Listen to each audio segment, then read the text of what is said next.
अब हम मुसलमानों ने इसके अंदर जो नकब लगाया, जो ख़त्म नबूवत के दरवाजे के ऊपर हमने डाका डाला, इस डाके की वजह से मिर्ज़े जैसे दज्जालों और कज़्ज़ाबों को मौका मिला, क्योंकि मुसलमानों ने नबी के बाद कईयों को इमाम बनाया और कईयों को मासूमीन बनाया।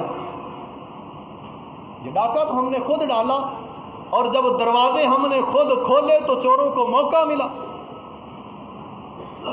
मोहम्मद मुस्तफ़ा सल्लल्लाहु अलैहि वसल्लम के बाद किसी इमाम की ज़रूरत नहीं है, और हमने आपके बाद 12 इमाम बनाए, 14 मासूमीन बनाए।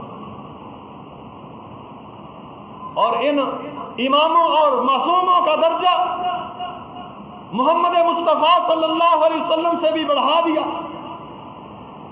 तो जिस तरह इन कादियानियों का सदेबाब करना ज़रूरी है, इसी तरह इन राफ़िज़ियों का सदेबाब करना भी ज़रूरी है।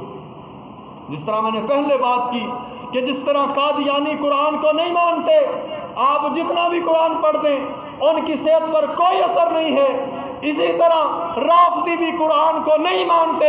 आप जितना मर्जी कुरान सहाबा की शान के अंदर, उनकी अज़मत के अंदर, उनकी फजीलत के अंदर पढ़े, राफ़िज़ी की सेहत पर कोई असर नहीं पड़ता, क्योंकि वो कुरान को मानता ही नहीं है। और जब वो कुरान को मानता ही नहीं है तो आपका कुरान